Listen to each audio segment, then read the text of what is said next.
안녕하세요. 고전 읽기 11주차 시작하겠습니다.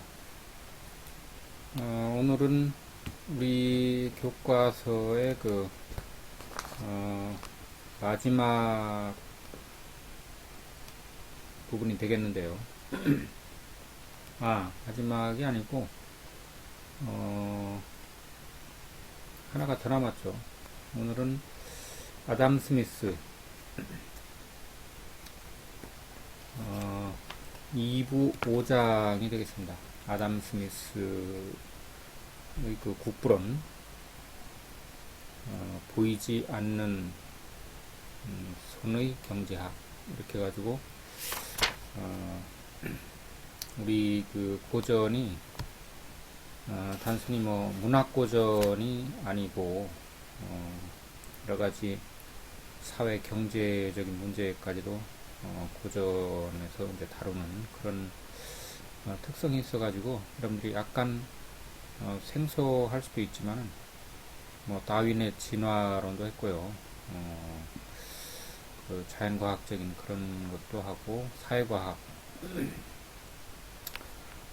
그래서 다양하게 문학계는 이제 접해본다 이렇게 생각을 하시고 이 아담 스미스는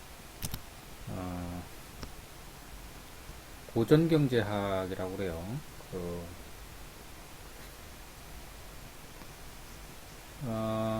1723년부터 90년까지, 그러니까 18세기죠. 18세기 초반부터 후반까지. 그러니까 우리하고는 거의 200년 이상의 차이가 나는 뭐 그런 조선 뭐 중기 약간 초기에 속하는 그런 인물이라고 할 수가 있죠. 그런데 이제 이런 인물이 이 고전 경제학을 대표한다 이렇게 이제 우리가 생각한다면 참 대단한 인물이다. 그래서 고전 경제학이라고 하는 것은 고전 물리학, 고전 물리학은 이제 뉴턴이죠. 뉴턴의 고전 물리학. 그 다음에 이제 고전 철학을 완성한 사람은, 그래서 고전 철학이라는 말을 사용을 잘 안 하긴 하지만 당대에 비슷한 시기를 살았고 비슷한 비중을 가지는 학자로서는 헤겔을 들 수가 있습니다. 그래서 이 아담 스미스는 그런 그 근대의 거의 마렵에 이렇게 활동을 했다. 그렇게 볼 수 있고, 특히 이제 그 국부론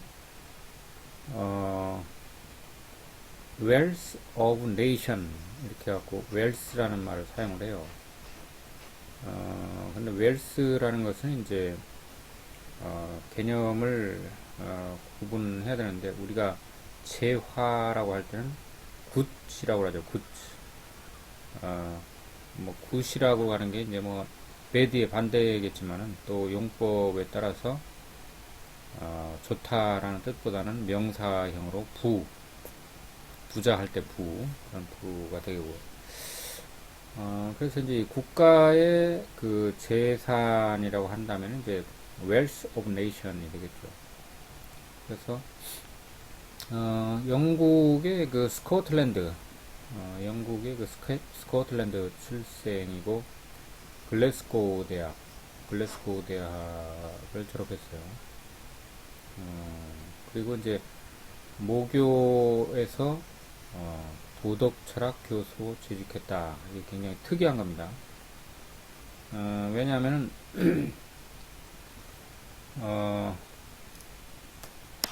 그 사람들이 보통 알고 있기는 아담 스미스는 고전 뭡니까? 고전 경제학을 완성했다 해서 경제학자로 알고 있는데 경제학자가 아닙니다. 경제학자가 아닌데도 불구하고 모든 그런 그 쟁쟁한 그런 경제학자를 물리치고 고전 경제학을 완성했다 하는 특이한 점이 있죠. 이 영국이라는 나라를 우리가 이제 주목해 봐야 되는데, 아까 얘기했듯이 뉴턴이 이제 고전 물리학을 완성했고, 말하자면 이제, 자연과학 분야에서, 굉장히 그 시대를 대표하는 그런 사람이었고, 공교롭게도 또 우리가, 저번에 다룬, 그, 다윈도, 영국 사람이죠. 다윈의 진화론에서 영국 사람이었고, 그리고 이제, 그, 누굽니까 또, 그, 아인슈타인은 이제 그, 독일 사람이죠. 어떻든 그 쟁쟁한 인물들이 뭐 철학에서도 존 로크라든가 휴미라든가 버클리 이런 사람들이 영국 경험론을 대표하고 또 셰익스피어를 우리가 빼놓을 수가 없죠. 영국 사람들이 가장 자랑스러워하는 인물이 셰익스피어고 이런 걸출한 인물들을 많이 배출한 그런 나라가 되겠습니다. 그런데 이제 이 아담 스미스는 모교인 글래스고우 대학에서 도덕 철학 교수로 재직했다. 아까 말했듯이.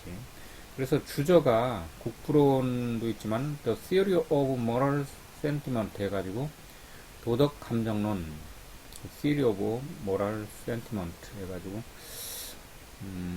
이 도덕 철학에 관한 겁니다. 이게 도덕 철학에 관한 거고 그러다가 이제 나중에 심심해서 그냥 끄적끄적거려 보는 것이 국부론이다. 어떤 친구가 물었대요. 지금 자네 뭐 하고 있나? 그러니까 심심해서 그냥 요새 소일거리로 끄적끄적거리고 있어. 이렇게 했는데 그게 바로 국부론이었다 하는 겁니다. 이제 이렇게 대단한 저서를 쓰면서 이렇게 겸손한 말을 하는 것은 거의 최고가 아니냐 이런 말도 있어요. 이런 정도의 그 분량이나 그 파격적인 내용이나 이런 저서를 집필하면서도 그냥 심심풀이로 끄적끄적거리고 있었다 이렇게 대수롭지 않게 얘기를 한 것으로 보아서 이 아담 스미스의 그 인품을 우리가 미루어 짐작할 수 있다고 봐요.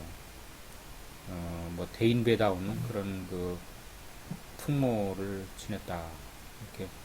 그래서 이제 이게 바로 아담 스미스가 이제 출판한 책의 그 모습입니다. The Wealth of Nations에서. 그래서 이제 이 사람의 그 사상의 그 원래 원뿌리죠. 원류라는 것은 뿌리, 바탕, 근원, 이런 것은 자연과학적인 사고방식과 스토아 학파를 주로 하는 자연법 사상. 그래서 이제 경제학보다는 철학과 윤리학 교수였다 하는 걸 우리가 알아둘 필요가 있어요. 그래서 Wealth of Nations가 경제학 저서긴 하지만 경제학의 목표는 어떤 도덕적이고 윤리적인 그런 문제다 하는 것을 우리가 짐작해 볼 수 있습니다. 그러니까 도덕적이고 윤리학적이라는 것은 우리 인간이 어떻게 하면 행복하게 살 수 있을까? 그리고 어떻게 하지 말아야 할 것인가?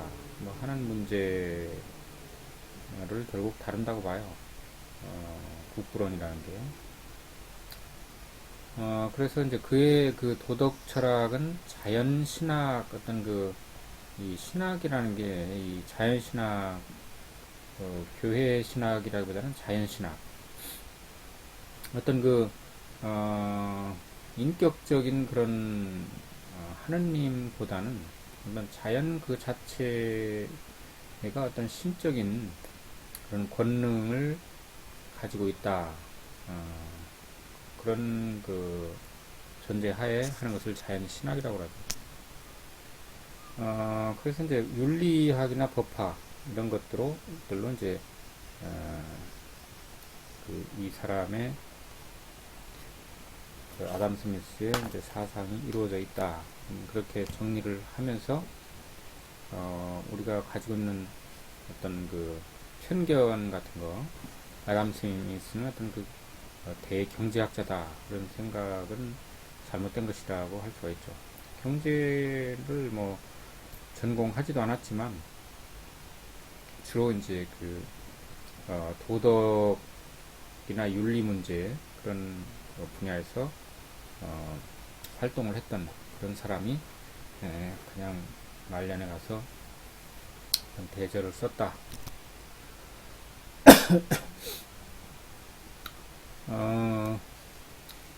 그래서 이제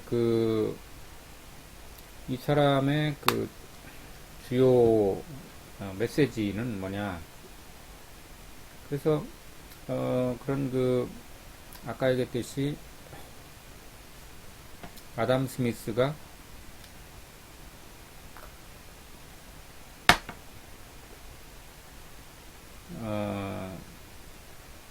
단순한 경제학자가 아니다. 이렇게 이제 했는데 그것뿐만이 아니라 한술 더 떠가지고 영국 경험론의 완성자다 이렇게 평가를 한다고 그래요. 굉장히 좀 특이한 건데 뭐 경제학자는 고사하고 영국 경험론이라는 것은 철학이죠. 그래서 영국 경험론의 진정한 완성자가 바로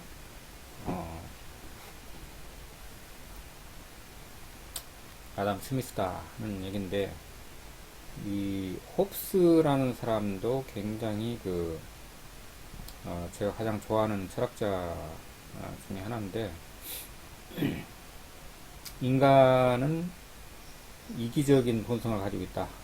그래서 이제 우리 맹자 다룰 때 이제 얘기했어요. 성악설, 인간은 악하다 하는 거죠.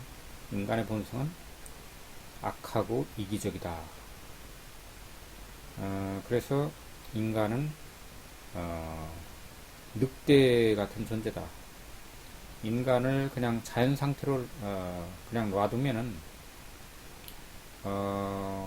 뭐 싸우고 약탈하고 상대방을 죽이고 이런 악한 본성을 유감없이 드러내기 때문에 법으로서 인간을 제어를 해야 된다 하는 설이죠.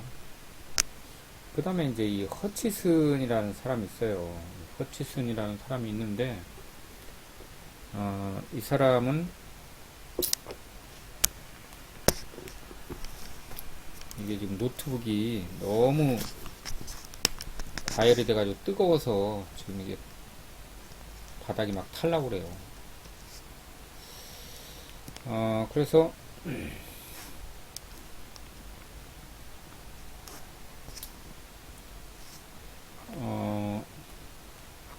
이 허치슨이라는 사람은 잘 안 알려져 있는 인물 같은데 인간의 본성은 악한 게 아니라 선하고 다른 사람을 사랑하는 그런 것이 인간의 본성이다. 그렇게 반대되는 주장을 했어요. 그래서 이제 뭐 중국에서도 그랬죠. 맹자가 인간의 본성은 선하다 그러니까 순자야 울지 마라 하는 순자 있죠. 순자가 아니야, 인간의 본성은 악해 이렇게 해가지고 이제 둘이 싸웠죠. 그와 마찬가지로 이 사람이 홉스예요. 이 사람이 홉스인데 말년의 모습이겠죠. 성악설을 주장하고 이런 영국 정치에 개입을 했다가 프랑스로 만명을 하고 아주 파란만장한 그런 생을 살았던 사람인데 이 두 사람이 이제 그런 대립을 하고 있었는데 아담 스미스가 양자를 종합했다. 아까 얘기했죠. 아담 스미스는 굉장히 원만하고 생긴 것부터가 그래요. 보면은 굉장히 이렇게 아주 전형적인 영국 사람, 영국 신사죠. 그리고 원만하게 이렇게 사람이 뭐가 나지 않고, 이번에 할 얘기인가 안 할 얘기인가 모르지만, 별로 해가 안 되는 것 같으면, 이번에 국회의장이 된 박병석 의원이 이제 그렇게 평가가 되더라고요. 사람이 원만하고 이제 두루두루 다 이렇게 친하게 지낸다 뭐 그런 얘기가 있는데, 이 아담 스미스가 그런 인물이 아니었나. 그래서 둘이 싸우니까 말리고 둘 다 오라 이런 거죠. 자연 상태를 전쟁 상태로 아까 말한 그런 그렇게 보는 홉스. 그 다음에 이제 이성우위의 평화 상태를 보는 로크. 이 로크라는 사람도 이제 철학자이지만 굉장히 어, 철학자이지만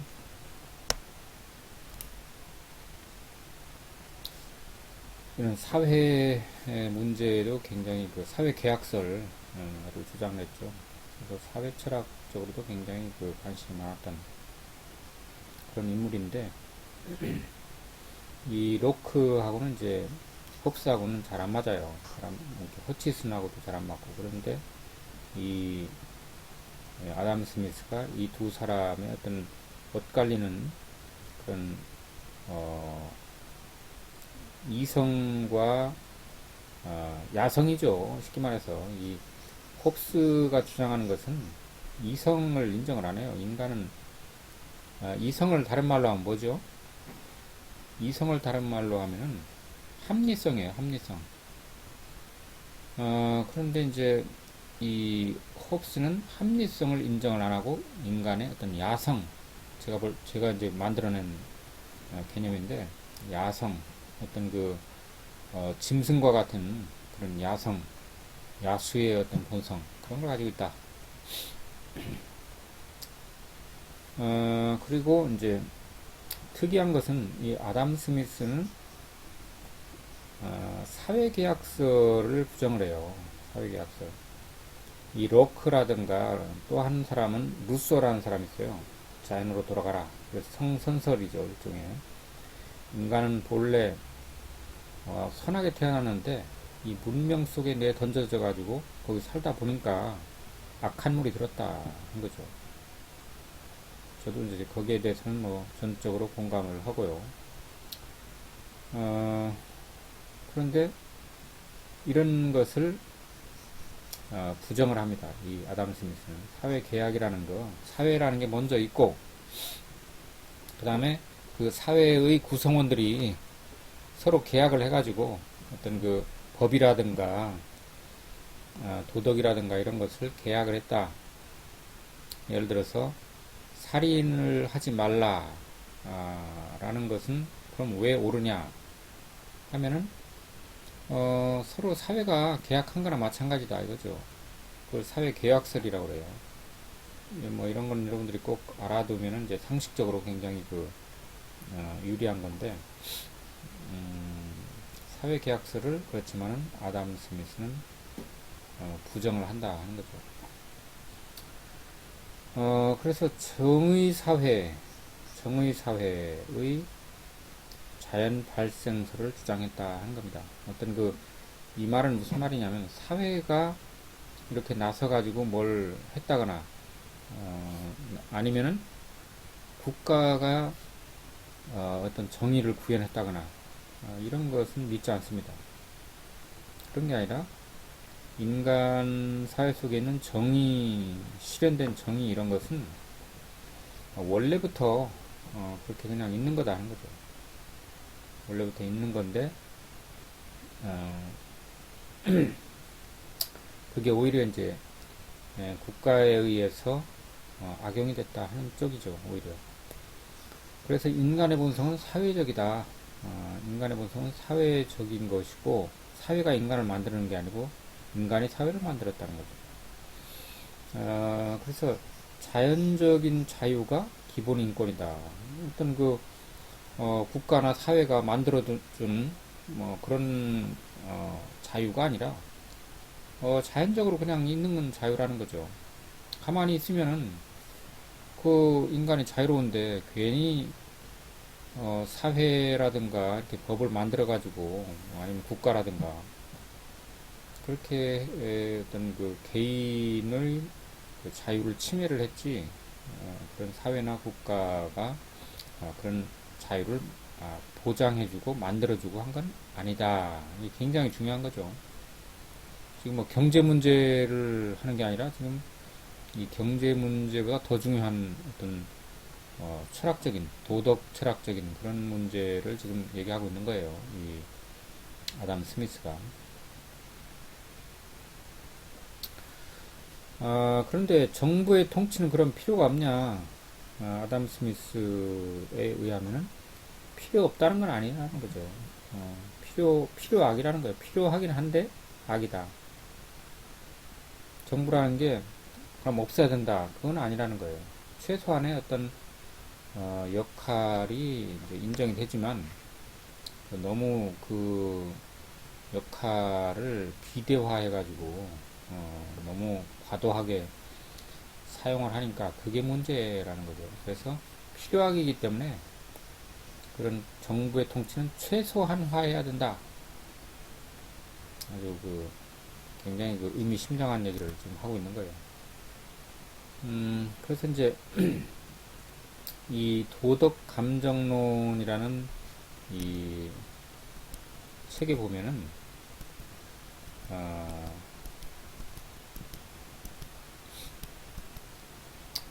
제가 지금 막 너무 힘이 들어가지고요. 이 2시간 반 동안 강의를 해야 된다는 이런 그 압박감 때문에 너무 힘이 듭니다.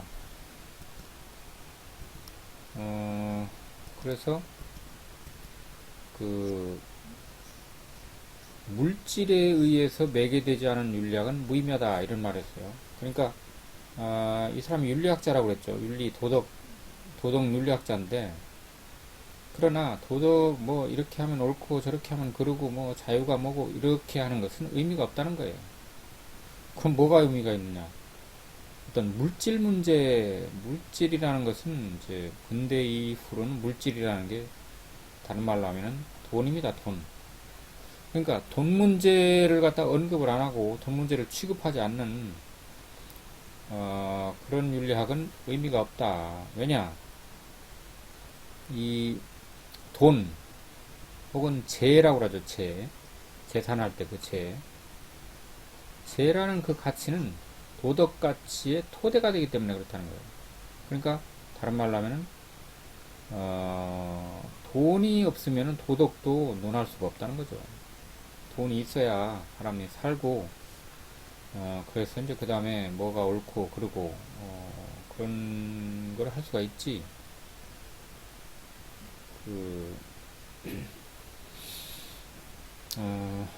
그래서 이제 이 재가치 혹은 물질이라는 게 이제 중요하다.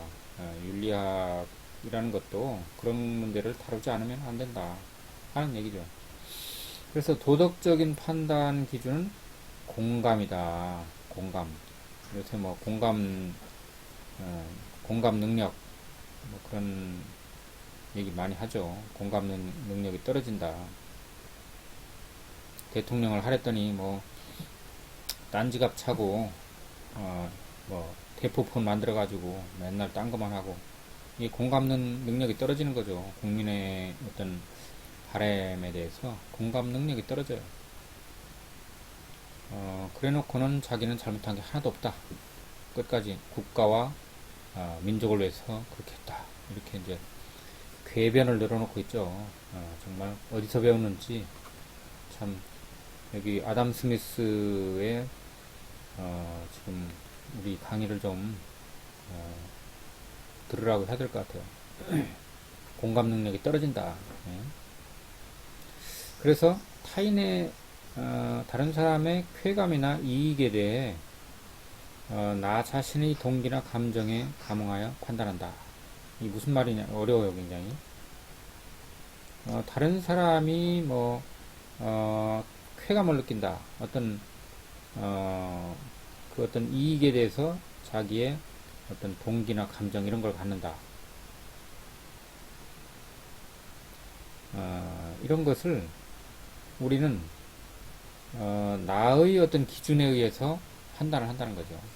그러니까 자신의 동기나 감정에 감응하여 판단을 한다. 이게 굉장히 무슨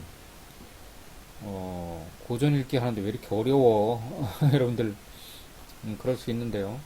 이제 아담 스미스를 제대로 이해하려니까 그래요. 자기의 행위도 타인의 눈으로 판단한다. 이런 걸 이제 반성이라고 하죠. 그러니까 이제 다른 사람 문제는 내 관점에서 보고 내 문제는 또 다른 사람 관점에서 보고 그렇게 하는 존재가 인간이라는 거죠. 즉 아까 인간은 사회적 존재라고 그랬죠. 인간의 본성은 사회적이다 하는 말이 그 말입니다. 내 문제는 다른 사람 관점에서 보고 다른 사람 문제는 또 내 관점에서 보고 그러는 게 인간이다 하는 거죠.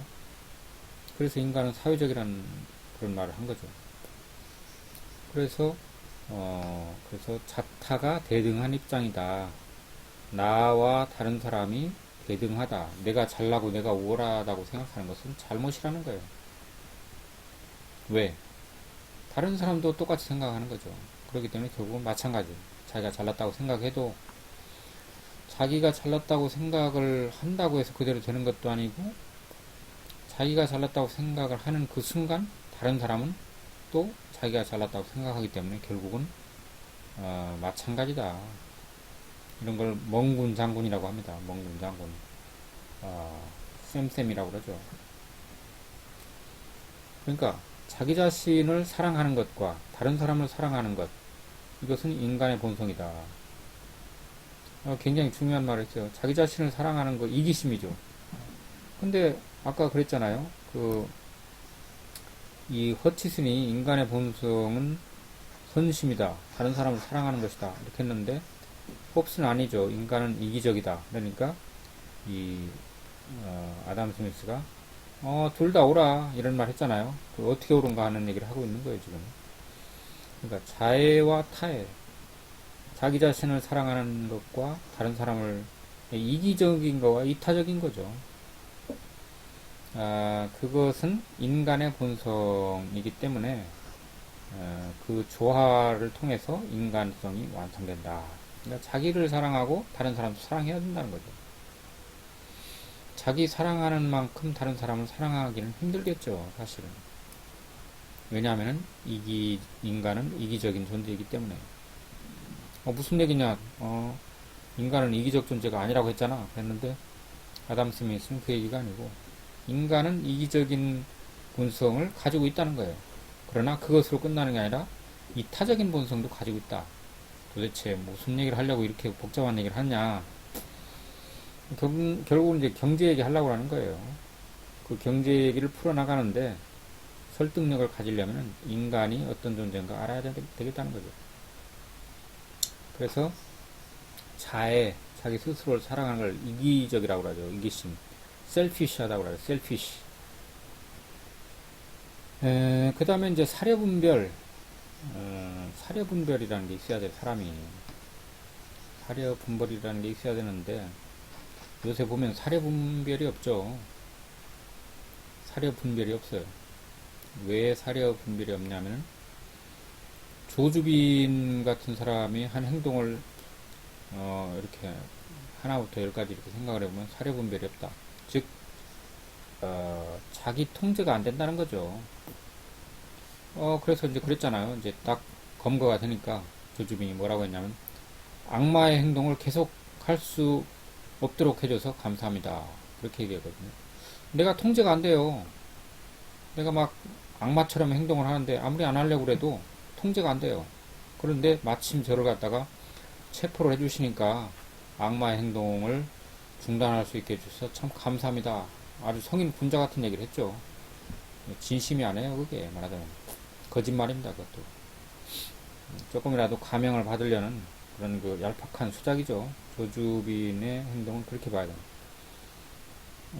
그리고 이제 또 얼마 전에, 아파트 경비원을 갖다가 그냥 무한대로 때려가지고 코뼈를 부러뜨리고 이제 죽게 만들었는데, 그래 놓고는 지가 오히려 자기 아버지 같은 사람을, 그렇게 아무 죄가 없는 사람을 갖다가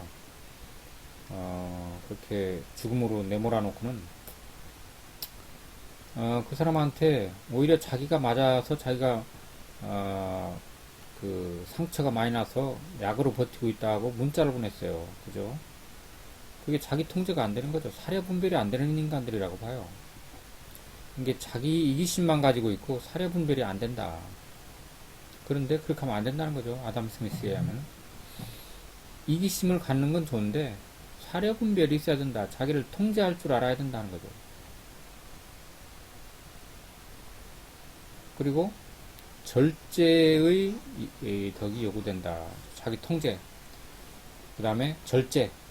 하고 싶은 걸 다 하는 게 아니라 하고 싶은 중에서 한 반 정도만 하는 거죠. 저놈이 말이야, 아파트 경비원인데 나이는 들었지만 내가 여기 이 대궐 같은 이 아파트에 사는 입주민인데 나를 갖다 왕으로 모셔야지 말이야, 건방진 놈. 이렇게 생각을 한 거죠. 그러니까 절제를 못하고 정말 자기가 왕이라고 착각을 한 것 같아요. 그렇게 되면 어떻게 되냐면 향락의 노예가 된다. 인생을 적당히 즐기면서 이게 아니고 아주 그냥 자기 내키는 대로 그냥 자기 통제를 안 하고 사려분별 없이 그렇게 산다. 그래가지고 그 사람은 자기가 아무 죄도 저지르지 않았다. 오히려 내가 피해자다. 이렇게 주장을 하고 있어요. 모든 악마 같은 사람들의 똑같은 얘기죠. 탐욕에 대한 사려 분별이 요구된다. 탐욕을 버려야죠. 탐욕. 제가 여러분들한테 그렇게 말할 입장은 못 됩니다. 저도 마찬가지고. 탐욕이 있기 때문에 그 사려 분별이나 자기 통제 이런 것이 잘 안 되는 게 인간이죠. 그 다음에 이제 개인선의 어떤 재화, 자기를 위해서 좋은 역할을 하는 게 어떤 그 재산이죠, 재산. 쉽게 말해서. 재라는 것은 다른 말로 하면 재산이라고 보면 좋을 것 같아요. 그 다음에 사회선, 개인선인 재, 사회선인 부.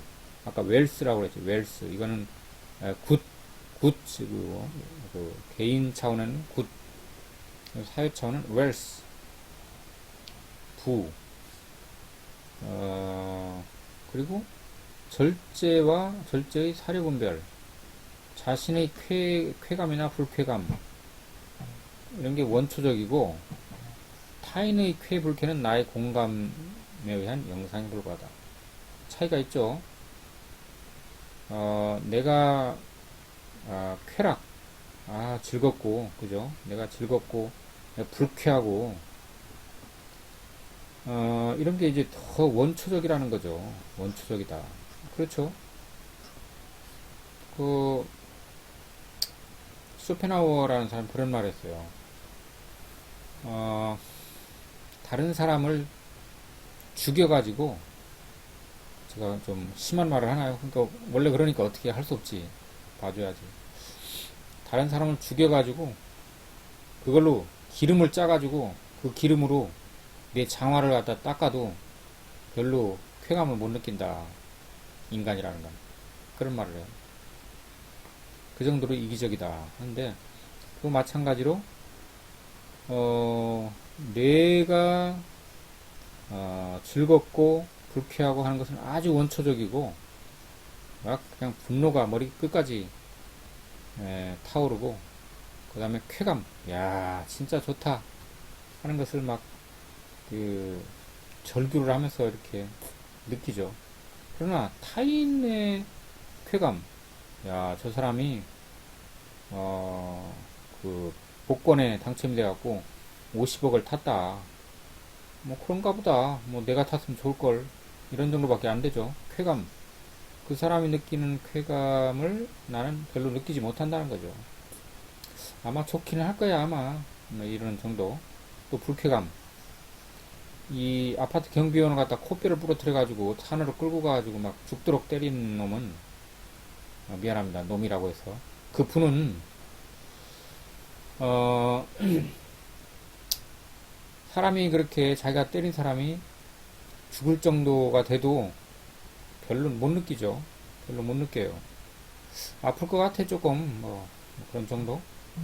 그래서 그런 타인에 대한 쾌나 불쾌 같은 거는 내 공감 능력에 의해서 어떤 그 영상에 불과하다. 별로 못 느끼죠. 그냥 느끼긴 느끼는데 아마 아플 거야 좀.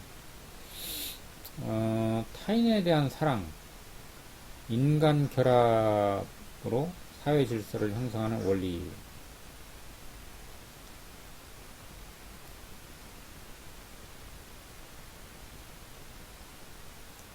그런 거죠. 결국은 이렇게 나의 느낌과 상대방에 대한 느낌이 각각 다르지만 그래도 이제 그런 걸 가지고 있다는 거죠. 그래서 그것이 바로 사회 질서를 형성하는 원리가 된다 하는 얘기죠.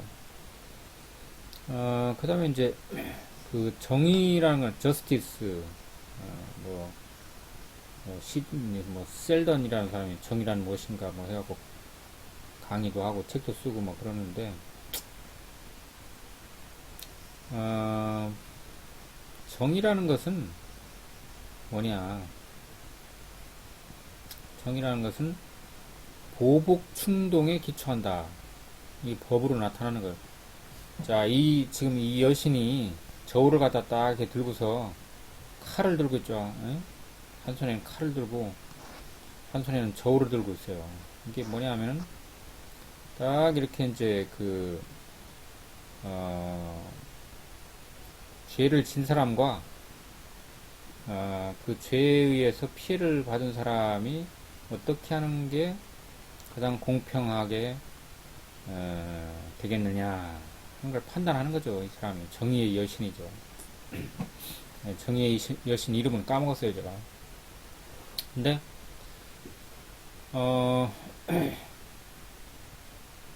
그, 예를 들어서 정의라는 것은 나쁜 놈한테 보복을 하는 거예요. 그러니까, 조주빈이나 그 아파트 경비원을 갖다가 무참하게 그렇게 죽도록 한, 인간은, 정의에 의해서 이 정의의 신의 어떤 칼날에 의해서 보복을 받아야 된다는 거예요. 그게 정의입니다. 권력에 의해서 강요하거나 침범하면 형벌의 대상이 된다 하는 거예요. 여기 잘 안 보이는데 나중에 보세요. 자료로 보세요. 그래서 신분제적 차별을 벗어난 시민사회에서 가능하다. 그러니까 중세까지는 어떤 신분이 있었어요. 이제 뭐랄까 태어나면서부터 어떤 신분이 있었다. 천한 계급과 귀한 계급, 귀천이 이제 이렇게 딱 정해져 있었죠. 그런데 이제 시민사회로 넘어오면서, 근대로 넘어오면서, 이제 그게 그 차별이 없어졌죠. 누구든지, 돈을 저번 시간에 했죠. 막스 베버 할 때. 그런 시민사회에서는 이제 정당하게 자기가 그 돈을 기업 활동이나 직업 활동을 할 수 있다 하는 거죠. 그러니까 신분제적인 차별이 없어진 거죠. 그래서 사회의 이러한 방관자로서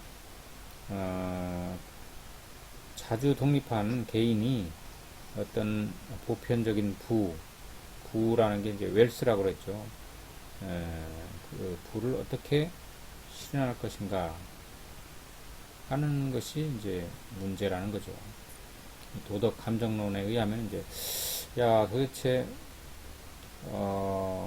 이 경제 활동을 하는 주체인 나와 다른 사람 간에는 어떤 관계가 있을까 하는 얘기를 지금 도덕 감정론에서 하고 있는 거죠. 이 자유 문제라든가 어떤 다른 사람의 감정 문제, 어떤 쾌락과 불쾌감, 이런 거. 그 다음에 정의라는 게 뭔가, 이런 문제를 윤리학에서 가장 다뤄야 될 문제 중에 하나가 이런 정의 문제, 자유 문제, 정의 문제, 그런 거죠. 결국은 justice. 이 정의 문제가 사실은 우리 사회에서 아직까지도 실현이 제대로 안 되고 있는 그런 문제라고 할 수 있어요. 그러니까 영국에서도 마찬가지였던 것 같아요. 그러니까 이런 문제를 이렇게 거론을 하는 거죠. 그래서 이제 드디어 이제 국부론이라는 Wealth of Nation이라는 이 사람의 저서에 대해서 아담 스미스의 그 핵심 주장이라는 것은 자유방임이라는 거죠. 자유방임주의자죠. 레이제스트 페어, 발음이 잘 안 되네요. 레이제스트 페어, 자유방임, 그냥 내버려 둬 하는 거죠. 여러분들 너무 지루하죠. 미국의 그 가수 비틀즈 알죠? 여러분들 모를란가요? 여러분들 세대. 이 비틀즈가 이제 굉장히 유명한 가수인데 Let It Be라는 노래를 불러죠. 그래서 여러분들 알란가 모르겠는데 Let it be, let it be, let it be, let it be 하는 이런 노래가 있어요. 웬 교수가 노래까지 부르고, 참 세상 좋아졌네. 이렇게 여러분들 생각하겠지만 좋아졌죠. Let it be라는 게 그냥 내버려둬 이 말이죠. 냅둬유, 충청도 말로 냅둬유, 그거거든요. 내버려둬, 그냥 나 좀 제발 건드리지 말고 내버려둬 하는 게 자유방임입니다. 자유방임. 방임이라는 게 놓을 방자죠. 임이라는 것은 이제 어떤 임무, 이제 이런 거일 수도 있고, 방임. 그냥 내버려둬. 자꾸 간섭하지 말고, 그런 말이죠. 자유롭게 그냥 좀 내버려둬. Let it be. 그냥, 나 좀 그냥 내가 있고 싶은 대로 있게 내버려둬. 그러니까, 거꾸로 얘기하면 뭡니까? 거꾸로 얘기하면, 나를, 내버려두지 않는다는 거예요. 내버려두지 않고 자꾸만 간섭을 하고 시키고 못 살게 굴고 뭘 하라고 하고 하고 싶지 않은 걸 하라고 하고 자꾸 그러는 거를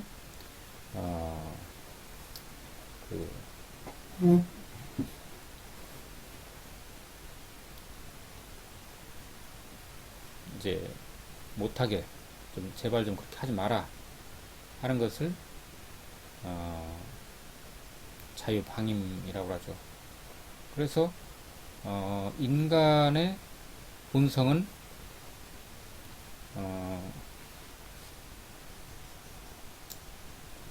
이기심이라는 거죠. 아까 얘기했습니다. 인간의 본성은 이기심이다. 홉스가 그런 말을 했죠. 근데 스미스는 거기에 반대하는 입장이 아니라고 그랬죠. 그것도 맞다. 뭐 그런 입장이죠. 말하자면 이기심이라는 건 뭐냐, 이렇게 막 늑대가 뭐 사슴을 잡아먹고 뭐 그런 것이 아니라 이 스미스에 의하면은 자신의 상태를 개선하려는 어떤 개인적인 관심이라는 거예요. 자신의 지금 배가 고파, 제가 굉장히 배가 고프거든요. 배가 고픈데 그러면은 밥을 먹으려고 하는데 밥이 없어요. 그러면은 어떻게 만들어서 먹어야겠죠. 그런 게 이제 이기심이라는 건데, 자신의 상태를 개선하려는 개인적인 관심, 어떤 자연적인 노력, 이런 걸 이기심이라고 하죠. 늑대가 배가 고파요. 그러면 자기의 상태를 개선해야 될 거 아니에요. 배가 고픈 상태를. 그러면은 쥐를 잡아먹을 수도 있고, 아니면 뭐를 잡아먹을까요? 뭐 사슴이나 뭐 이런 걸 잡아먹겠죠. 그러면은 그게 그 폭력이고 이기심이냐? 뭡니까? 그 스미스에 의하면은 그게 아니라 자신의 상태를 개선해 보려는 어떤 개인적인 관심이고 어떤 자연적인 노력이다. 자연적인 노력이라는 것은 자연스럽다는 거죠. 배고플 때 밥 먹는 게 자연스러운 거죠. 배고픈데도 밥 안 먹는 거는 그거는 자기 자신에 대한 방치죠. 무책임. 그래서 인간의 본성이 이기적이라고 할 때 그 이기심이라는 것을 너무 나쁘게 보지 마라. 누구든지 자기의 현재 상태를 개선해 보려는 그런 어떤 관심에서 비롯된 거고, 이게 자연적인 노력을 하는 것이다. 내가 지금,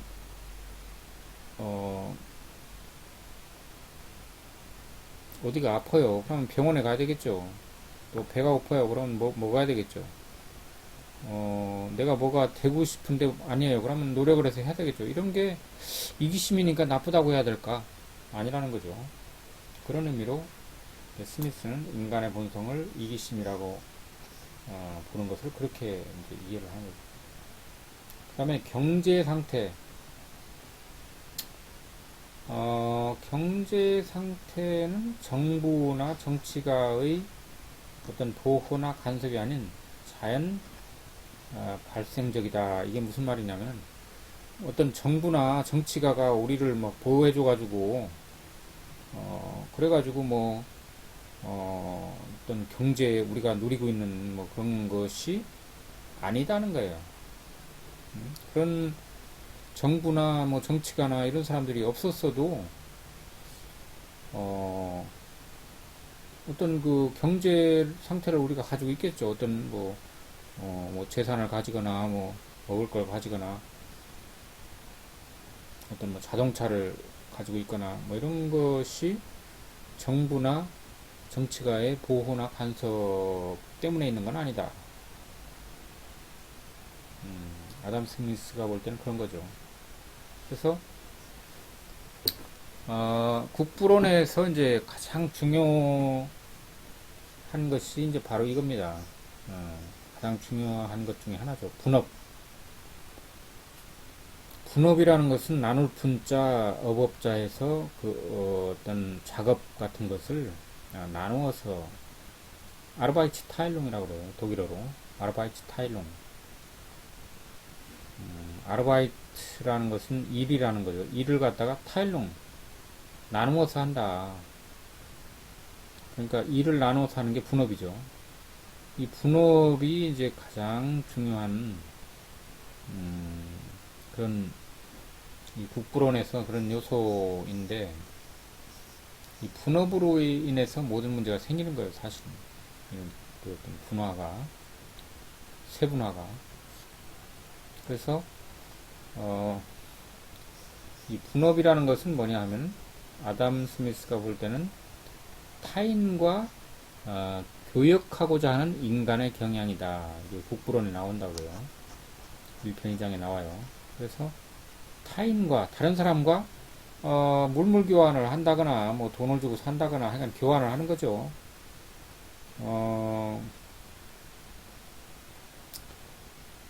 할아버지가 이제 장에 이렇게 소를 팔러 가다가 옛날 얘기 보면 그런 게 있죠. 가다 보니까 염소를 몰고 오는 사람이 있으니까 이 염소 너무 좋아 보이네. 이쁘고 하니까 소하고 이 소하고 염소하고 좀 바꿔줄 수 없어요? 그렇게 하고 바꾸죠. 그러게 이제 바꾸는 게 그게 바로 타인과 교역하고자 하는 인간의 경향이다. 분업이라는 거죠. 이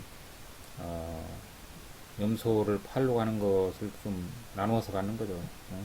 소로 팔러 가는 거하고 바꾸는 거죠. 어떻게 보면. 교역이라는 게 그런 거죠. 타인과 교역하고자 하는 거. 서로 바꾸는 거. 돈 주고 사거나 아니면 물물 교환을 하거나 그런 것이 인간의 경향이다. 남의 손에 있는 게 남의 손에 떡이 커 보이죠. 그렇기 때문에 교환을 한다는 겁니다. 인간의 본성이 그렇다는 거죠. 그런데 이제 이 화폐 제도라는 것은 어, 물건과 물건을 교환하면은 좀 이렇게 불공평해 보일 수도 있잖아요. 그러니까 소 한 마리하고 염소 한 마리가 바꾼다. 뭔가 그거는 좀 안 맞죠. 염소 한 10마리하고 바꾼다 몰라도. 염소 10마리도 안 되죠. 염소 한 20마리랑 바꿔야 소 한 마리 이렇게 되겠죠. 그러니까 이제 그렇게 하기가 힘드니까, 이 추상적인 그 매개체, 교환 매개체를 통해서 가치를 갖다가 매긴다는 거죠. 가치를 매겨가지고 그 가치가 얼마인가 하는 것을 이제 추상적으로 판단을 해가지고 그걸 갖다 교환을 한다 하는 것이 화폐 제도가 이제 생겨난 거죠.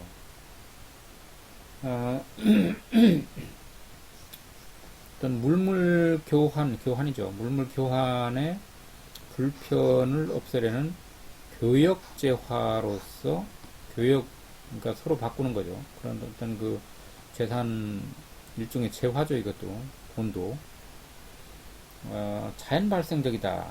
그러니까 이것도 이제 어떤 그 정부나 뭐 어떤 그 공무원이 이걸 만들어낸 게 아니라는 거죠.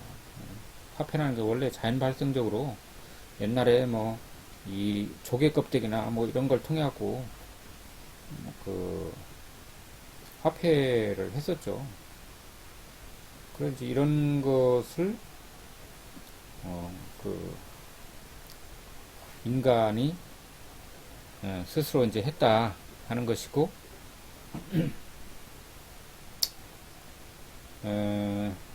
이제 정부가 개입한 것은 이제 후대, 이제 규모가 너무 커가지고 도저히 안 된다고 했을 때 이제 정부가 개입을 한 거죠.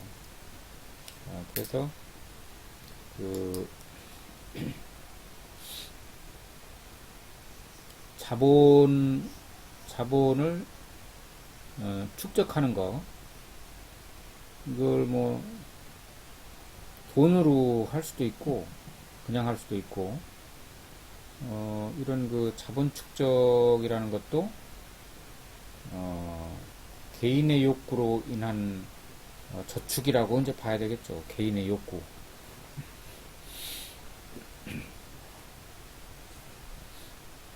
그래서 이제 국부론 2편 3장에 이런 게 나와요. 자본 축적, 개인의 욕구로 인한 저축이다. 정부의 어떤 인위적인 개입, 자규적인 자연스러운 게 아니고 그냥 그 자의적인 그런 개입, 그런 게 아니라 개인적인 자연적 추세에 의한 것이다. 자본 축적이라는 게 그런 거죠. 개인에 의해서. 여기에는 이제 스토아적인 사상이나 뭐 자연법 이런 게 이제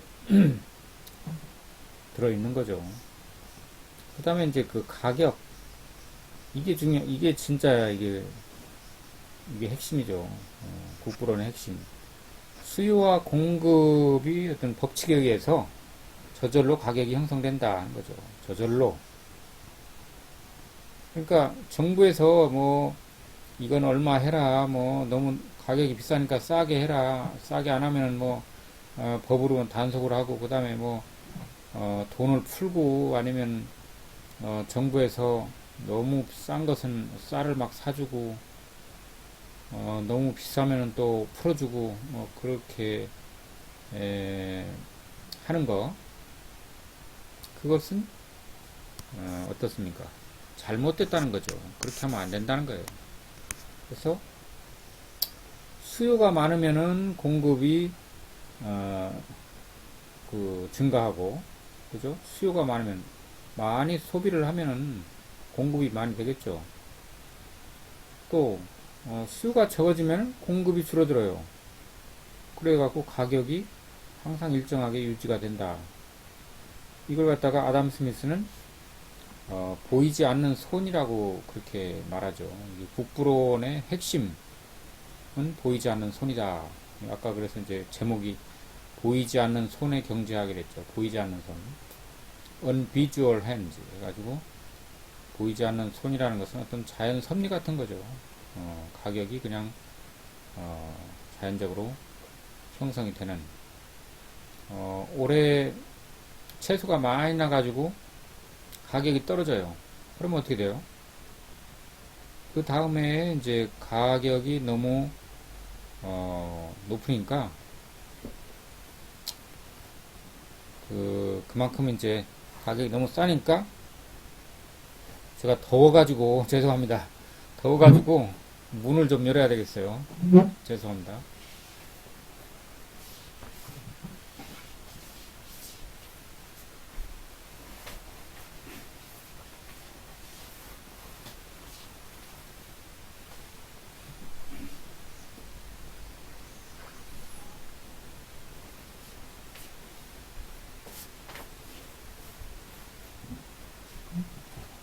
갑자기 너무 더워가지고 지금 어떻게 해볼 수가 없네요. 그래서 이제 이 수요와 공급에 의해서 자동적으로 가격이 결정된다. 자동적으로라는 것은 보이지 않는 손에 의해서라는 게 생략된 거죠.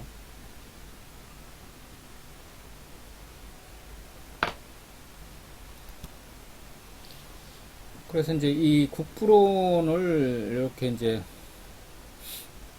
중심에다 놓고 보면은 분업, 아까 얘기했죠, 분업. 분업을 하면 뭐 핀을 갖다가 장정에서 하루 종일 혼자서 만들면 핀을 25개 만든다. 그런데 여러 사람이 석을 나누어 가지고 핀 대가리만 만드는 사람은 계속 대가리만 만들고, 핀을 납작하게 두드리는 사람은 계속 두드리기만 하고, 이렇게 오므려 가지고 붙이는 사람은 그것만 하고, 이렇게 하면은 한 사람 앞에 25개가 아니라 500개를 만든다. 그런 얘기를 해요. 분업에 의해서 국부가 형성되고 생산성이 향상되니까요. 그 다음에 이제 교환, 또 이 상품들을 교환한다는 거죠. 그 다음에 그것은 인간의 이기심에 의해서 자연스럽게 이렇게 형성이 된다는 거죠. 그래서 주장하는 건 뭐냐면, 이 아담 스미스는 개인의 이기심에서 출발한 자유로운 경제 활동이 국가의 부를 증진시킨다, 이렇게 주장을 하는 거죠. 이기심이라는 게 나쁜 게 아니라는 거죠. 그러니까 홉스가 인간은 이기적인 존재야, 법으로 찍어 눌러야 돼, 그러니까 아담 스미스가 어떻게 그렇게 당연하게 누구나 다 가지고 있는 걸 나쁘다고 할 수 있느냐. 이 경제 활동에 있어서 그건 아주 정상적인 것이다, 이런 의도죠. 그 다음에 이 아담 스미스는 부의 성질과 원리를 통해서 국가의 부를 증진시키는 방법을 제시하고 있다. 그러니까 부라는 게 이제 웰스라는 게 그런 어떤 교환이라든가 가격 형성, 이런 게 자연스럽게 일어나서 국가의 부가 점점점 증가한다 하는 거죠. 그럼 왜 그러느냐? 중농주의, 농업을 중시하는 중농주의라는 건 어디입니까? 이 중세의 장원제도에서 이제 그런 게 있었죠. 그런 걸 통해서 국가의 부가 증가되기를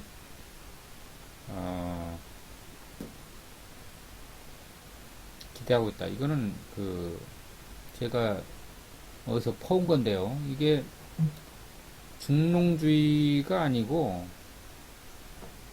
중농주의, 중상주의 이런 걸 다 비판하죠. 중농주의, 중상주의 이런 것은 국가가 주도하는 거기 때문에 이런 걸 다 반대하는 입장입니다. 이거는 잘못됐어요.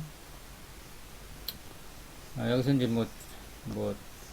여기 보이지 않는 소원이라는 게 나오죠. 그래서 이제 자연 가격과 시장 가격이 교환 가치로 이렇게 모여져 가지고 사용 가치, 생산물의 가치라는 것은 이렇게 갖고 이제 보이지 않는 손에 의해서 결정된다, 이런 얘기고.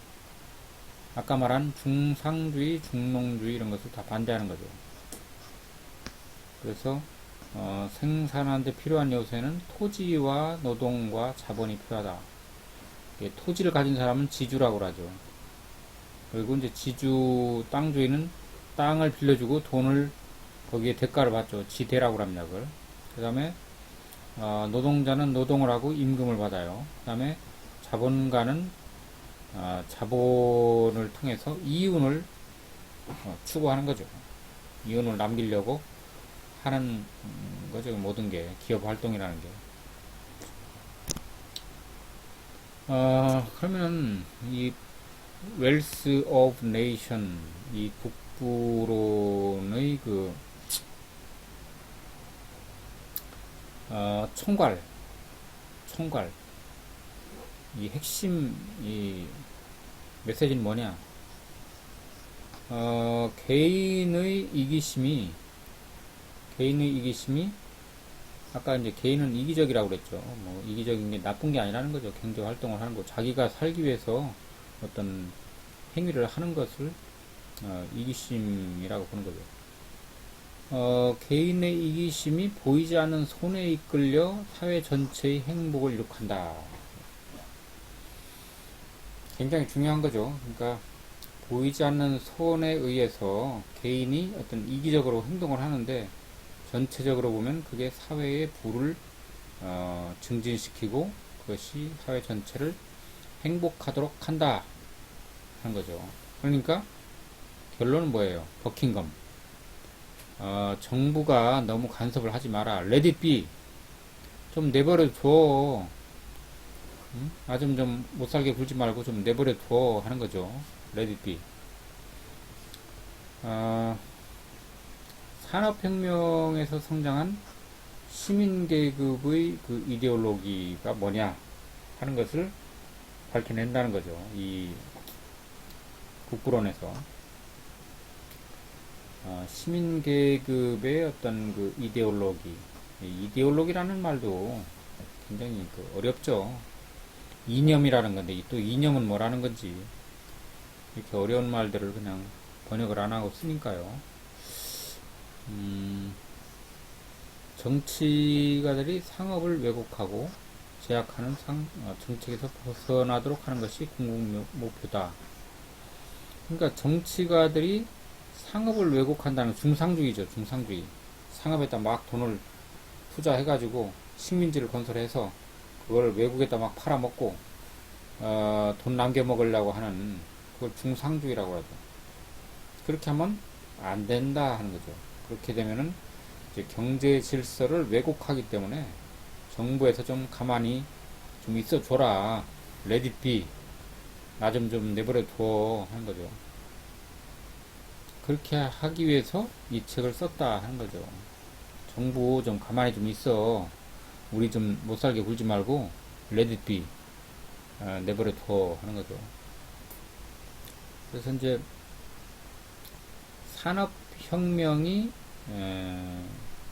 촉발되기 시작할 때 이제 이런 그 책이 나온 거죠. 산업혁명이 막 촉발됐을 때, 막 시작됐을 때 이런 문제들이 막 터져 나온 거죠. 그냥. 그래서 이걸 정리를 하지 않으면은 도대체 사회가 어떻게 될지를 알 수가 없는 그런 상황이었다는 거죠.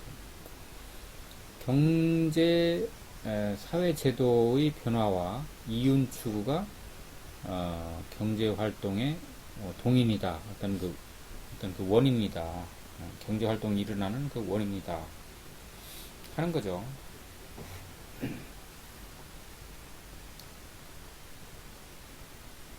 그래서 새로운 시스템, 경제 시스템이죠. 새로운 경제 시스템의 작동 원리가 뭐냐 하는 것을 밝혀내려고 하는 거죠. 총괄, 북부론은 이제 총평을 해보면 그런 거죠.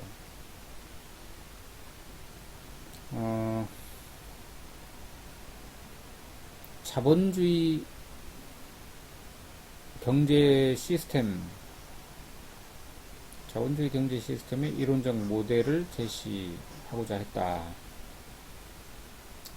그러니까 이제 이 프로테스탄트에 의해서 중산계층에 의해서 이제 이 자본주의라는 게 생겨났다고 막스 베버가 지난 시간에 이제 밝혀냈는데, 프로테스탄티즘의 윤리, 뭐 이런 논문이 있었죠. 그 박스페버의 그 논문. 그래서 이제 그 자본주의 경제 시스템의 그, 아유, 큰일 났네요, 이거.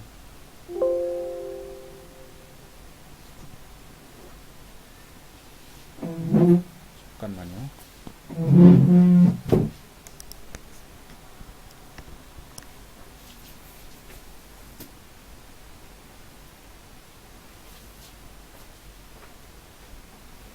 어, 배터리가 부족하다고 그래가지고, 오늘 뭐 이상한 일이 자꾸 일어나네요. 어, 그래서, 그, 자본주의 경제 시스템의 이론적 모델을 제시한다 한 거죠, 이 책이. 이제 뭐, 그, 수요와 공급, 보이지 않는 손, 뭐 이런 거죠.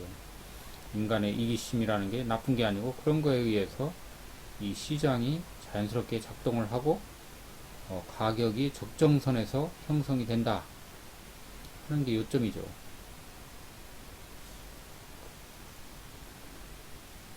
그 다음에 여기 뭐가 가려졌네요. 뭐가 가려졌는데 이윤 임금 지대에 상하는 자본가, 아까 얘기했죠.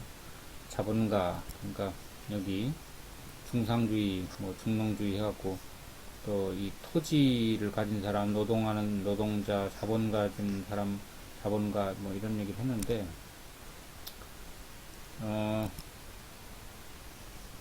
자본가, 노동자, 지주의 관계를 주목했다 한 거죠. 이런 게 이제 그 어떤 자본가가 있어야만 될 것 같고 이 경제 활동이 일어나려면 그 다음에 노동하는 사람이 있어야 되고 이 노동을 할 수 있는 그 땅 주인이 있어야 되겠죠. 그래서 자본주의 작동의 어떤 원칙 이런 걸 제시를 했고 경제학에 대한 새로운 학문을 정립했다. 경제학에 대한 새로운 학문. 특히 이제 여기서 가장 눈에 띄는 거는 국가의 역할을 제한했다는 거죠. 제한했다. Let it be. 국가 제발 좀 간섭 좀 하지 말고 내버려둬. 개인들이 하게 그냥 내버려둬 하는 거죠. 그냥 가만히 놔두면은 다 저절로 이렇게 보이지 않는 손에 의해서 여기 있죠. 보이지 않는 손이 있잖아요. 보이지 않는 손에 이제 이 쇠양쥐가 이렇게 영국 신사 옷을 입고 이렇게 이제 이 공장이나 뭐 이런 경제 활동이 일어나는 것을 갖다가 보이지 않는 손에 의해서 조정을 하고 있죠. 여기도 이제 톱니바퀴 돌아가듯이 이렇게 한 채 오차도 없이 이게 개인들의 경제 활동에 의해서 가격이 형성되고 시장이 형성되고 경제가 돌아가는 그런 현상이 일어난다 하는 것이 바로 이 국부론이 주장하고자 하는 바죠. 그래서 이제 첫 번째로는 봉건제와 중상주의. 봉건제라는 건 이제 중농주의라고 그랬죠. 아까 중농주의와 중상주의를 비판한다. 이게 이제 그 아담 스미스가 등장하기 바로 직전에 어떤 그 경제 시스템을 이제 두 개로 정리를 한 거죠. 중농주의와 중상주의. 그래서 이제 이 중농주의에서 보면은 이 국왕이 있어요. 국왕, 킹 오브 네이션, 국왕이 있고 그 다음에 이제 이 국왕 밑에 이제 대주교가 있어요. 교회죠, 교회, 대주교. 그 다음에 이제 수도 원장, 그 다음에 이제 또 기사, 제후라는 게 제후. 왕은 아니지만 왕의 버금가는 어떤 그런 역할을 하는 그런 제후가 있고, 그 다음에 이제 뭐 그 밑에 기사가 이렇게 있고, 그 밑에는 농민들이 이렇게 있는 거죠. 농민들이 가지고 있는 게 이제 총이 아니고 이게 꽹이죠, 꽹이. 그래서 이렇게 이제 중농주의, 장원 경제죠. 장원이라는 그런 농장 농장을 중심으로 해서 형성되는 그것이 바로 이제 중농주의의 핵심인데 미국이나 프랑스, 미국 혁명과 프랑스 혁명, 영국의 산업혁명 이런 혁명들을 배경으로 해서 근대 시민사회에서 생산력의 구조를 해명해냄으로써 자유주의적 합리성을 존중한다. 그러니까 이제 국부론에서 이런 혁명이 뭐 미국, 프랑스, 영국 산업혁명 이런 거를 배경으로 해서 근대 시민사회의 어떤 생산력의 구조, 그게 이제 뭡니까, 지주와, 그 다음에 자본가, 그 다음에 노동자, 이제 그런 계급의 역할에 의해서, 생산력이 이제 이루어져 있죠. 생산력의 구조를 해명해냄으로써 자유적인, 합리성을 논증하고자 했다 하는 거죠. 이 책이.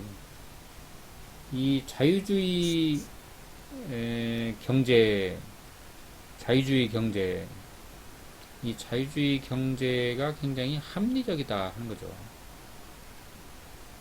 국가의 간섭이 최소한화되는, 그게 필요한 그런 어떤 경제 제도를 말하는 거죠. 시민계급이 경제 활동을 하는, 막스 베버가 밝혀낸 어떻게 해서 그렇게 서유럽에서 자본주의라는 게 그렇게 형성이 됐는가 하는 걸 저번 시간에 밝혀냈죠. 그런데 이제 아담 스미스는 그 구조를 이렇게 이제 굉장히 구체적으로 밝혀내는 그런 입장이죠. 그래서 현대인의 삶의 중심이라는 것은 시장 소비 중심 사회다. 그러니까 시장과 소비, 그게 없으면 살 수가 없죠. 즉 경제라는 것을 발판으로 해서 현대인들은 살아가는데, 그게 시장과 그 시장에 가서 돈을 쓰는 거죠. 물건을 사는 거죠.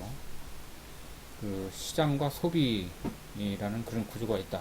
그러니까 수요와 공급이죠. 쉽게 말해서 수요와 공급.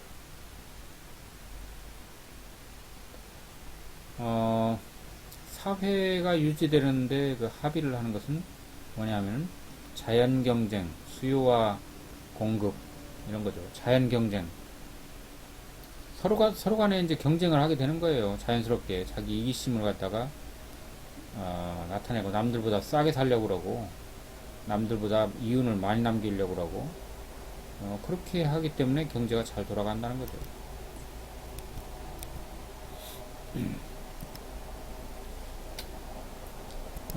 그 다음에 이제 분업사회. 18세기 영국의 번영은 경제 성장의 산물이다. 그러니까 아담 스미스가 이런 활동하던 그 당시 전후에서 그 영국 사회가 이제 눈부시게 경제가 발전을 했죠. 그래서 이제 해가 지지 않는 영국이 됐는데 나쁜 짓을 한 거죠. 식민지를 건설해가지고. 그렇기는 해도 어쨌든 능력이 있으니까 하지 않았겠느냐 뭐 하는 얘기하고 똑같은 거죠.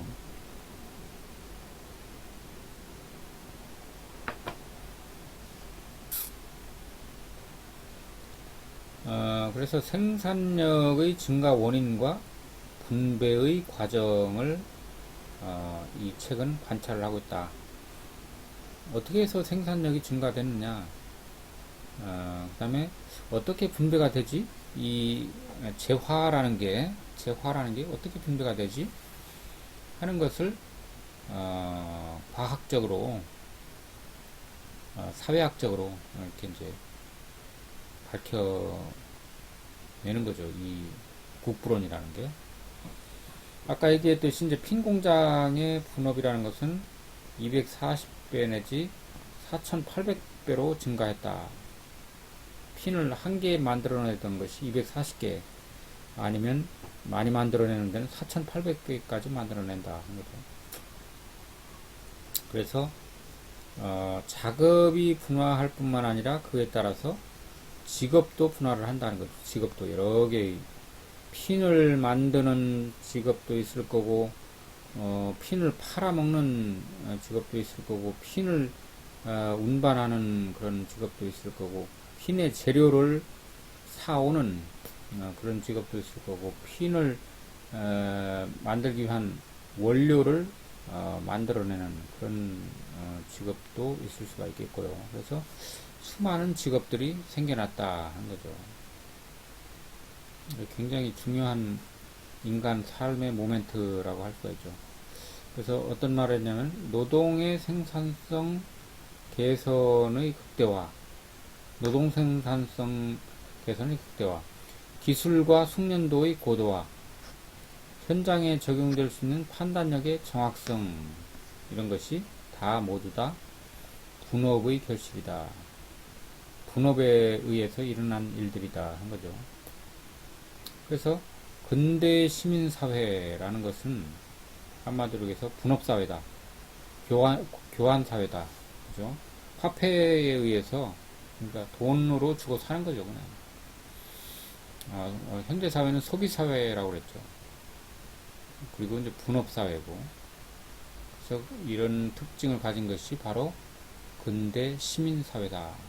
근대 시민사회의 핵심은 각 개개인이 자기의 권리를 극대화하려고 하는 그런 개인들로 이루어진 것이 근대 시민사회다 하는 거예요.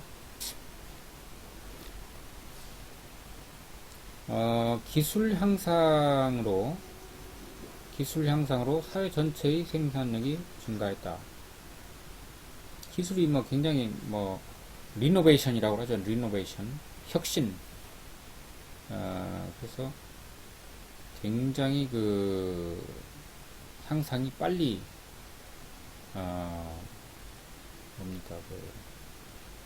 혁신이라는 것은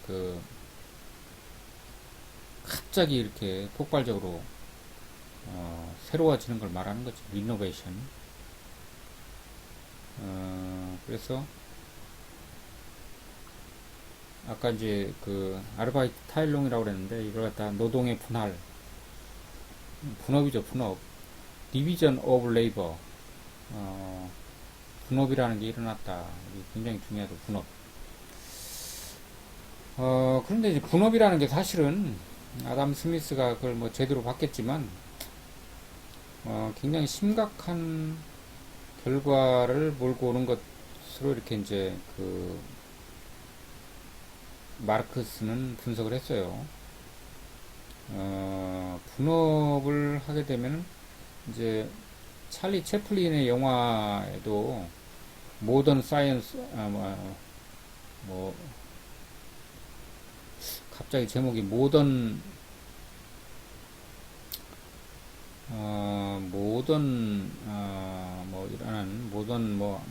그런 영화가 있어요. 모던 타임즈, 예, 모던 타임즈. 모던 타임즈라는 데 그 영화를 보면, 찰리 채플린이 이제 주인공인데, 같은 일을 계속 반복하는 게 나오거든요. 예, 이 컨베이어 시스템, 이 생산 라인에서 계속 같은 일만 반복하는, 그렇게 함으로써 이제 개인의 역할이 굉장히 추상적으로 되고 아주 같은 일만 계속 반복하게 되는, 그래서 이 핀을 만들어낸다면은 핀을 하나 만들어내는 어떤 완성의 기쁨 이런 것도 없고 계속 뭘 만드는지도 모르고 그냥 같은 일만 계속 반복한다. 이런 걸 갖다 마르크스는 노동의 소외라고 그랬거든요. 노동을 해도 도대체 내가 하는 게 뭔지도 모르고 그냥 무조건 하다가 돈만 받는 거죠, 그냥. 그래서 노동자들이 소외되고 나중에는 그리고 이제 기계가 발달하게 되면 노동자들이 이제 쫓겨나는 거죠. 기계가 다 사람의 할 일을 하니까 쫓겨나는 거죠. 그래서 이 노동의 분할, 그 다음에 생산물이 교환되는 사회, 개인이 사회를 위해서 움직이는 거고 노동으로 분배를 받는다.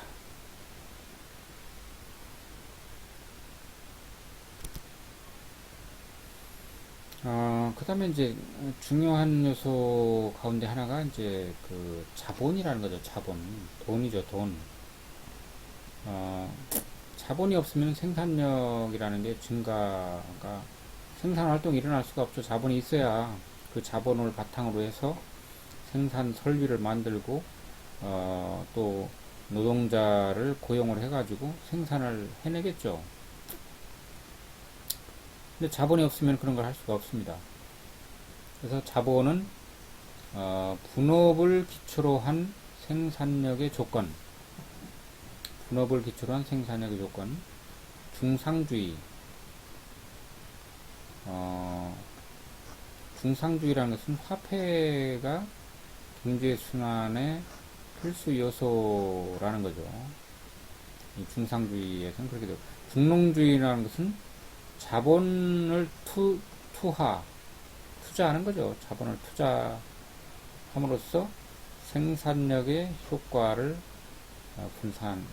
분석하는 그런 건데, 이런 것을 아담 스미스는 비판한다는 거죠. 중상주의와 중농주의를 비판한다. 왜? 정부에서 너무 주도적으로 한다는 거죠. 그렇게 하고 왜곡을 시킨다는 거예요. 시장을 왜곡시킨다. 그냥 내버려 둬야 되는데, let it be. 그냥 내버려 둬야 되는데 내버려 두지를 않으니까 왜곡된 시장이 된다 하는 거죠. 그리고 이제 지대, 그러니까 그 땅을 빌려준 대가, 그거 이외에도 이윤과 임금을 구분했다. 그러니까 이윤은 자본가가 남기는 거죠. 자기가 투자한 것에서 이제 얼마의 이득을 보는 걸 이윤이라고 하죠. 그 다음에 임금이라는 것은 그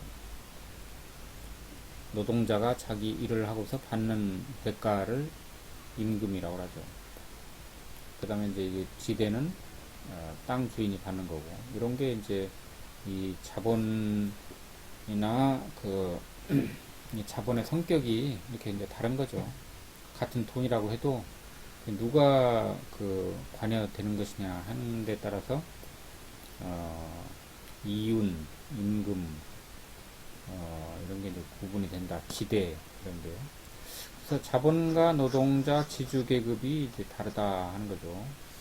자본가는 좀 부자죠. 부자고 어떤 돈이 많고, 노동자는 그냥 경상도 말로 쇠 빠지게 일만 한다는 여긴 충청도인데 경상도 사람들은 그렇게 표현을 해요. 쇠 빠지게 일을 한다.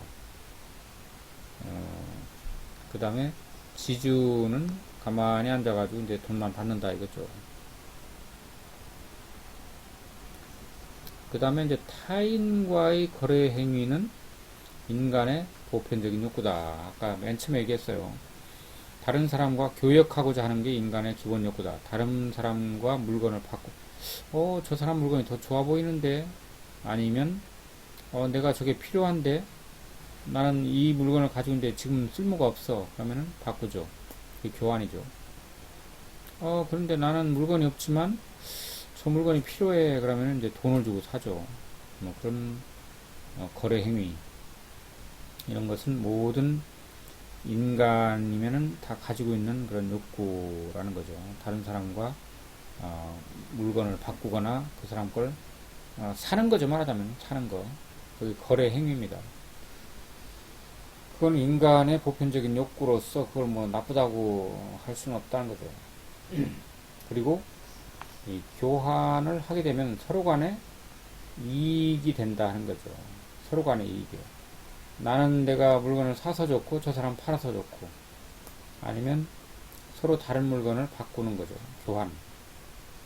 그럼 서로 간에 내가 각자가 필요한 것을 얻기 때문에 이익이 된다 하는 거죠. 그 다음에 자기애와 자기 이익은 탐욕과 이기심을 말하는 것이 아니다. 자기를 사랑하는 것을 꼭 탐욕스럽다고 할 것인가? 자기가 자기를 사랑하는 것은 내가 죽으려고 하면 살려고 하고, 내가 배고프면 먹으려고 하고, 내가 돈이 부족하면 벌려고 하는 것. 그걸 탐욕 때문에 그렇게 한다라고 생각하면 곤란하다는 거죠. 내가 생존하기 위해서 최소한의 필요한 조건들을 갖기를 원하는 거죠. 그건 이기심을 말하는 게 아니다. 그 다음에 이제 교화는 분업을 낳고 잉여를 증대시킨다. 교화는 분업을 낳고 잉여를 증대시킨다 하는 것은 서로 이제 교환을 하게 되면은 아까 얘기했듯이 이제 그 이 직업이 굉장히 그 세분화되겠죠. 아르바이트 타일론 직업이 세분화되고 노동 과정이 세분화되고 그렇게 하고 이제 또 잉여 남는 것이 생기는 거죠. 잉여 그 말죽거리 잔혹사라는 제가 좋아하는 영화 삼류 영화 같은데 굉장히 잘된 영화예요. 거기 보면은 그 권상우가 이제 그 강남에 있는 고등학교로 이제 전학을 가가지고 맨 처음에는 공부를 잘했었는데 나중에 가서 이제 굉장히 성적이 한 20등이 떨어져 버리죠. 그러니까 성적표를 갖다가 집에로 보내가지고 아버지가 그걸 보고서 권상우가 이제 학교 갔다 오니까 이 성적표를 갖다가 그냥 획 집어 던지면서 그 그 방을 갖다 난장판으로 만들면서 그렇게 얘기합니다. 성적표를 갖다 딱 주면서 너 이게 뭐야? 응? 너 대학 못 들어가면 어떻게 되는 줄 알아? 잉여인간이야, 잉여인간. 그런 말을 하거든요. 잉여인간. 그때 이제 잉여라는 게 남는다는 거죠. 남는 게 이제 증가한다는 거죠. 남는 거. 돈 쓸 데가 없는 그런 돈이 남아요. 그럼 어떻게 됩니까? 그것을 재투자하는 거죠. 그래서 자본이 이제 증대돼가는. 이게 바로 경제를 끌고 가는 원동력이 된다 하는 거죠. 이 아담 스미스 얘기는. 생산에는 노동자, 기계나 설비, 공간이 필요하죠. 생산을 하려면 노동자도 있어야 되고, 그걸, 생산 라인을 갖다가 돌리는 기계가 있어야 되겠고, 또 이 기계를 뒷받침할 수 있는 기계가 작동할 수 있도록, 여러 가지 그 관련성을 맺어주는 어떤 설비, 그 다음에 또 공간이 있어야 되는 거죠. 공간. 이 기계를 놓을 공간이, 공장이 필요한 거죠, 말하자면. 그래서, 노동자, 고용주, 그 다음에 지주가 서로 간에 의존을 하게 된다. 노동자가 없으면 고용주도 고용을 할 사람이 없잖아요. 그 다음에 고용주가 없으면 노동자는 고용이 안 되고, 지주가 없으면 공장을 세울 수가 없잖아요. 그래서 이 계급은 서로 간에 의존을 한다. 하는 얘기죠. 드디어 이제, 웰스 오브 네이션의 이제 핵심, 보이지 않는 손이라는 게 이제 등장을 했죠. 보이지 않는 손. 여기 이게 이제 보이지 않는 손입니다. 보이지 않는 손인데, 이 손에 돈이 있어요. 달러. 여기도 이제 보이지 않는 손을 이렇게 표현을 했는데, 이 손이 이 손을 그려요. 근데 이 그린 손이 또, 이게 볼펜이죠. 이 손을 그려요. 그래서 어떤 것이 뭐든지 그리고 그려지는, 경제라는 것도 이제 보이지 않는 손에 의해서 이렇게 작동이 된다 하는 건데,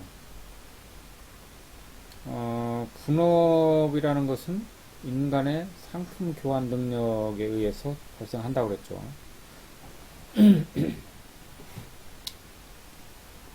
인간의 상품 교환 능력, 이런 것 때문에 분업이 일어난다.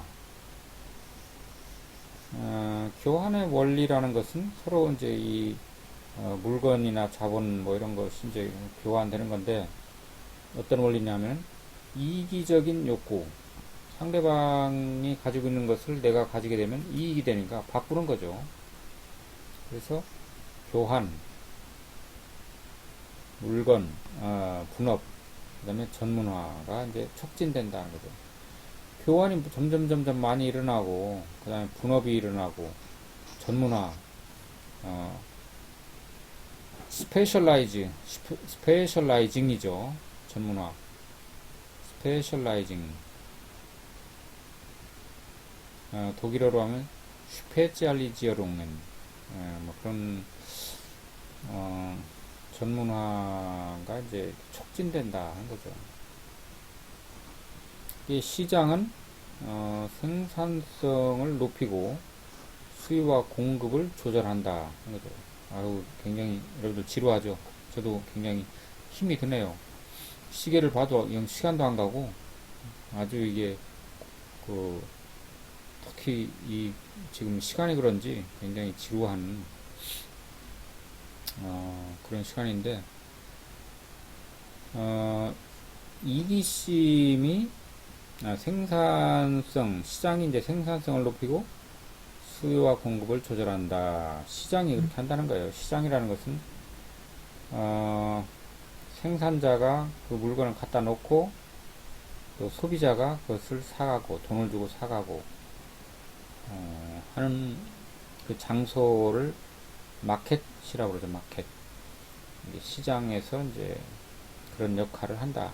생산성을 높이고 수요와 공급을 공급이 너무 많으면은 예를 들어서 과일이 너무 많이 나오면은 가격이 내려가죠. 그러면은 공급이 줄어들죠. 가격이 내리니까 아유 이제 돈도 안 되니까 안 가져오는 거죠. 그러다가 또 소비를 많이 하면 가격이 또 비싸지죠. 그러면은 돈 좀 벌어야겠네 하고서 공급을 많이 하게 되죠. 수요와 공급이 그렇게 해서 이제 조절이 된다는 거죠. 여기서 이제 이기심이 보편적인 풍요를 가져오는 시장 메커니즘이 된다. 이기심이라는 것은 상대방의 물건을 내가 갖는 것을 말하죠. 그냥 뺏어오는 게 아니라 바꾸는 거죠. 그 바꾸면은 그게 나한테 이득이 되니까 그게 이기심이라는 거예요. 어떤 사리 분별을 하지 못하는 그런 이기심이 아니라 사리 분별을 분명히 알고 있는 그런 이기심. 그것이 바로 시장 메커니즘을 돌아가게 하는 그런 원인이 된다. 그 이기심이라는 건 원래 병폐가 있죠. 이기심의 병폐를 방지하는 경쟁을 통해 경쟁이 일어나면 이기심이 이제 병폐가 안 되죠. 경쟁이 되면은 자기만 득을 보려고 하면은 안 되는 거죠. 그래서 바람직한 방향으로 진행하게 된다 하는 거죠. 동등한 노동량의 교환을 위해 봉건적 제약과 중상주의적 보호 및 간섭 정책 이런 것이 없이 사유재산권에 기초한 시민권이 자유롭고 평등하게 행사된다. 그러니까 이제 그 교환에 의해서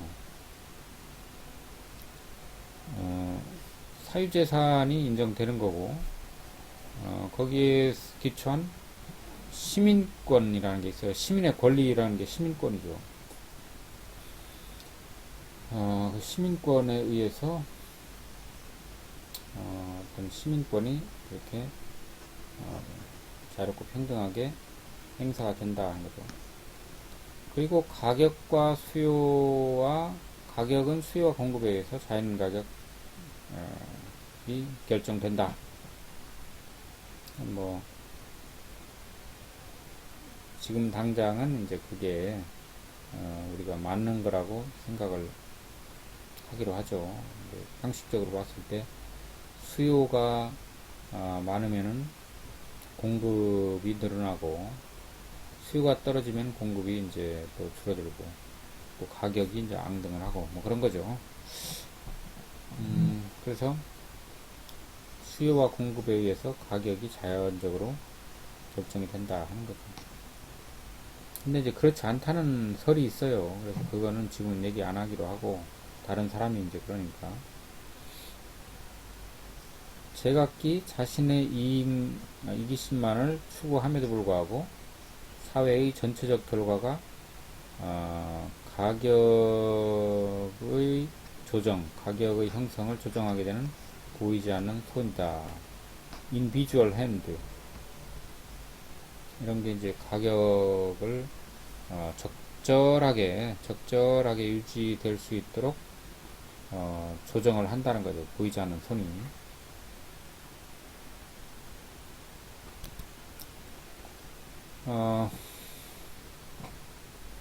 그 다음에 이제 그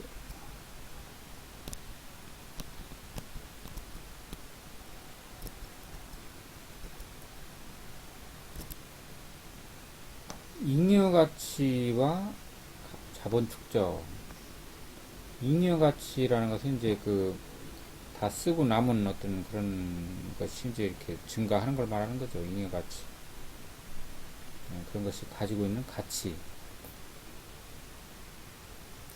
자본주의 발달이란 자본 축적의 과정이다. 자본주의라는 것은 무엇보다도 자본이죠. 자본이 가장 중요하죠. 그 자본이 축적돼 간다. 즉, 증가해 간다. 한 거죠. 왜냐면 이윤을 계속 남기기 때문에 그 이윤이 자꾸만 늘어나가지고 자본 자체가 계속 축적이 된다. 한 거죠. 그래서 이 자본 축적이 생산력을 높이는 그런 조건이 된다는 거죠. 생산력이 높아지는 거죠. 아무래도 자본이 많으면. 자본이 없으면 생산력이 떨어지게 되겠죠.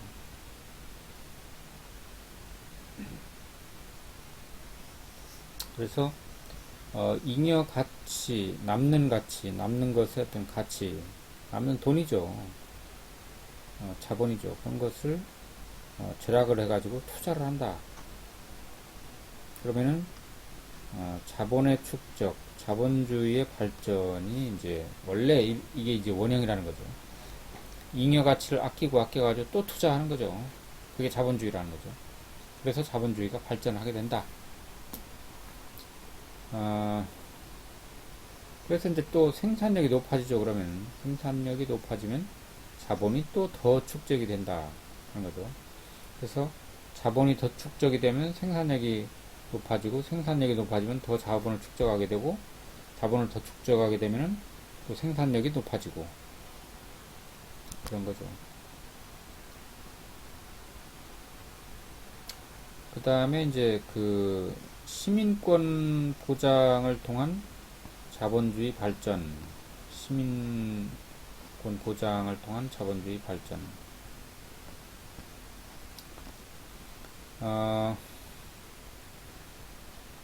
이 국부론의 제3편에 보면은 민권의 보장이라는 게 있어요. 민권의 보장. 그래서 생산력을 증가시킨다 하는 것은 자연법에 해당되는 거고, 생산력이 증가되는 것은 뭐 자연스러운 거죠. 근대 시민법이 확립되는 역사적인 필연성. 근대의 시민법. 근대법이라는 것은 시민법이에요. 다른 말로 하면 시민의 권리를 보장해주기 위한 법을 갖다가 근대 시민법이라고 한다. 그거는 역사적으로 봤을 때 필연적이라는 거죠. 그냥 우연히 나타난 게 아니라 이런 생산력과 생산 관계, 이런 그 경제 시스템으로 봤을 때 근대 시민법은 이 개인의 권리, 경제적인 권리, 인권적인 권리를 확립하는 어떤 그런 역사적인 필연성이 된다 한 거죠. 인간의 자연적인 본성인 이기심, 아까 이기심이라고 그랬잖아요. 앞에서 이기심이라는 게 내 상태를 갖다 개선해 보려는 자연스러운 경향이라고 그랬죠. 그게 나쁜 것이 아니라고 그랬습니다. 그래서 인간의 자연적인 본성인 이기심으로 상품 경제가 발전하게 된다. 거죠. 상품 경제라는 것은 인간의 이기심 때문에 발전하는 거기 때문에 그걸 꼭 나쁘다고 할 수는 없다는 거죠. 그래서 시민법은 자연스러운 것이다, 자연법이다 하는 거죠.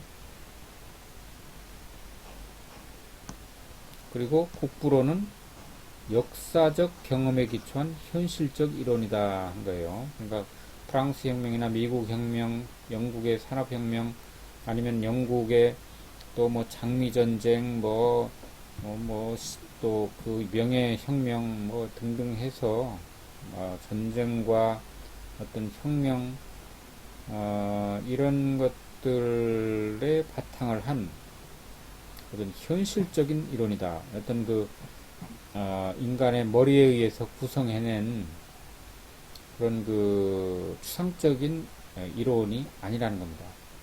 그렇기 때문에 이 국부론이라는 게 가치가 있는 거죠.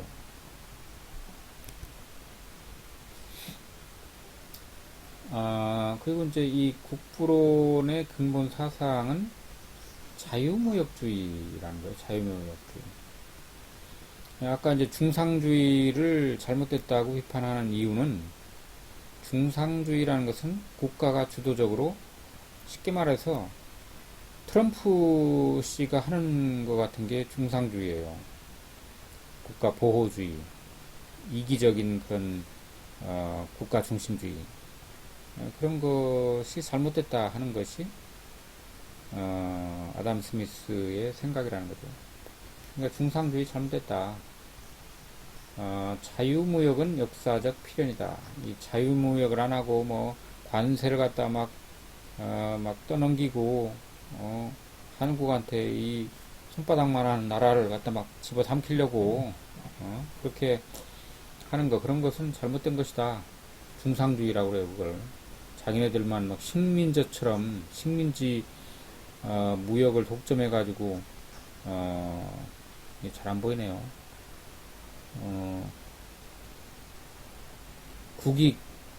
국익이죠. 국익에서 금속 화폐를 갖다가 국익이 아닌 것 같은데.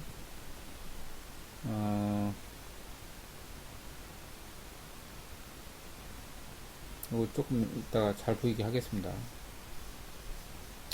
금속 화폐를 확보를 하고 보호